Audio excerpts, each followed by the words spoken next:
অনন্যার ব্লগসের আরও একটি নতুন ব্লগে তোমাদের সকলকে স্বাগত জানাই। আজ শনিবার, সকাল এখন 7:30 মতো বাজে। আমি ঘুম থেকে উঠে ব্রাশ করে ফ্রেশ হয়ে চলে এলাম রান্নাঘরে। প্রথমেই তৈরি করছি সকালবেলার চা। চাটা তৈরি হতেই ভাবলাম বিস্কিটের কৌটোয় ভরে ফেলি প্যাকেট থেকে, কারণ যে বিস্কিট ভরা ছিল সেগুলো প্রায় শেষের পথে। তাই কৌটোয় নতুন প্যাকেট থেকে বিস্কিটগুলো বের করে ভরেই ফেললাম, ভরতে তো হবেই। তারপর দুধের যে সরগুলো থাকে সেই সরগুলো সর রাখার বাটিতে ভরে বাটিগুলোকে ফ্রিজে ভরে দিলাম, আর দুধ বসিয়ে দিলাম গ্যাসে গরম করার জন্য। তারপরে এঁঠো বাসনগুলো কলতলায় নামিয়ে দিলাম। কলতলায় নামিয়ে এঁঠো বাসনগুলো জল দিয়ে ভালো করে ভিজিয়ে রাখলাম, যাতে করে সান্ত্বনা দিদির এঁঠো বাসনগুলো মাজতে সুবিধে হয়। প্রতিদিন মা ভিজিয়ে রাখতো, এখন মায়ের হাতে স্টিচ হওয়ার জন্য আমি ভিজিয়ে রাখছি। তারপর উঠোনটাকে ভালো করে ঝাড়ু দিয়ে দিলাম, দুয়ারে জলও দিয়ে দিলাম। তারপরে চলে এলাম ছাদে। ছাদে এসে দেখছি কি সুন্দর হলুদ গোলাপি রঙের পর্তুলিকা ফুটেছে। এই ফুলগুলো দেখলেই সমস্ত স্ট্রেস দূর হয়ে যায়। তারপর স্নান সেরে চলে এলাম ঠাকুর ঘরে। ঠাকুর ঘরে এসে ভালো করে ঠাকুর ঘরটাকে মুছে ক্লিন করে নিলাম। তারপরে চলে এলাম তুলসীতলায়। তুলসীতলায় এসে তুলসীতলাটাকেও ভালো করে ভিজে ন্যাতা দিয়ে মুছে পরিষ্কার করে নিলাম। গত 7 দিন ধরে এই সমস্ত কাজগুলো করতে করতে বুঝতে পারি মা একা হাতে কিভাবে এই সংসারটাকে আর সংসারের কাজগুলো সামলাতো। আমি তো এই ঘর গোছানো, ঘরের আসবাবপত্রগুলো মোছা আর রান্নাটা করেই ভাবতাম কত কাজ করে দিলাম বাবা। কিন্তু এখন বুঝতে পারছি আসলে আমি বোধহয় 10% কাজও করতাম না তখন, যখন মা সুস্থ ছিল। এখন বুঝতে পারি মা একা হাতে কিভাবে গোটা সংসারটাকে সামলে রাখত। শরৎচন্দ্র চট্টোপাধ্যায়ের ছোট গল্প অভাগীর স্বর্গের একটা লাইন আমার আজ ভীষণ মনে পড়ছে।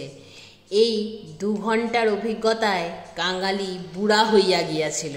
সত্যিই তাই, এই 7 দিনের অভিজ্ঞতায় আমি বুড়ি না হলেও অনেকটাই বড় হয়ে গেলাম।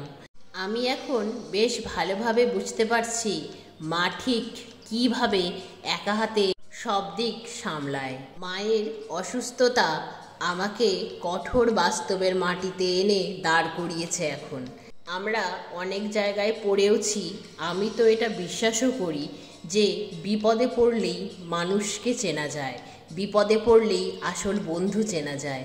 সোনা এসেছে, সোনা রান্না বান্নাটা সেরে অনেকটাই হেল্প করছে, কিন্তু সোনাকে নিয়ে এসেছিলাম একটু হেল্প করার জন্যই, তাই বলে সোনাকে দিয়ে তো আর গুচ্ছের কাজ করানো যায় না, সেটা তো ভালো দেখায় না।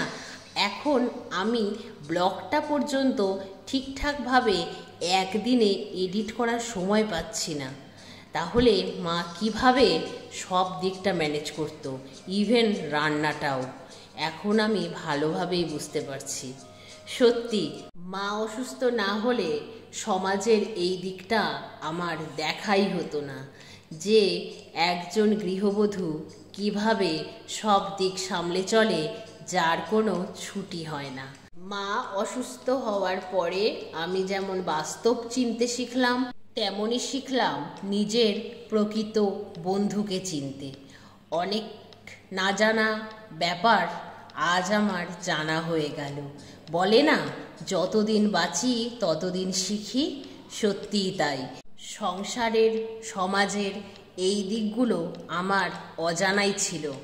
মা অসুস্থ হওয়ার পরে সব দিকটাই আমার জানা হয়ে গেল। কে কেমন মানুষ, আমাদের আশেপাশে যারা থাকে তারা কেমন মানুষ, আর যারা দাবি করে তারা আমার ভীষণ আপনজন, তারা কি সত্যি আমার আপনজন? এই সব ব্যাপারটাই আজ আমার কাছে ক্লিয়ার হয়ে গেল। যাই হোক, দেখো তোমাদের সাথে গল্প করতে করতে আমার সমস্ত কাজ কর্ম কমপ্লিট।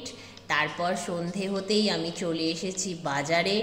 বাজারে এসে সবজি বাজার, ফল বাজার, ইভেন কিছু বিস্কিট, ওটস, বাদাম, ড্রাই ফ্রুটস এসব ছিল না, এগুলোকেও কিনে বাড়িতে এসে লাইফে ফার্স্ট টাইম রুটি ভাজছি আমি। কোনোদিনও এর আগে আমাকে রুটি ভাজতে হয়নি, এখন ভাজতে হচ্ছে।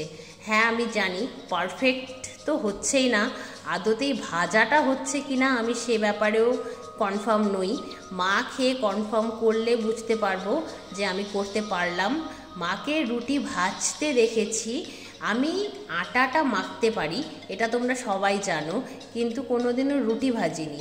আজকে ভেজেই দেখি, লাইফের রুটি ফার্স্ট টাইম। রুটি তৈরি হতেই ডিনার করে নিলাম।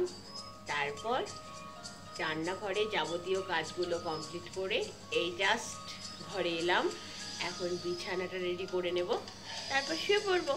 তাহলে আজকের মতো আজকের ব্লগটা আমি এখানে শেষ করছি। আবার তোমাদের সঙ্গে দেখা হবে খুব শিগগিরই অন্য একটা নতুন ব্লগে। সবাই খুব ভালো থেকো, সুস্থ থেকো, সাবধানে থেকো। আর আজকের ব্লগটা কেমন লাগলো অবশ্যই কমেন্টে জানিও। ভালো লাগলে একটা লাইক করে দিও, আর তোমরা যদি চাও তাহলে অনন্যার ব্লগস চ্যানেলটাকে সাবস্ক্রাইব করে দিও। এইভাবে আমার পাশে থেকো, এইভাবেই আমায় সাপোর্ট করো, আর অনেক অনেক ভালোবাসা দিও। তাহলে আজ চলি, গুড নাইট, বাই বাই।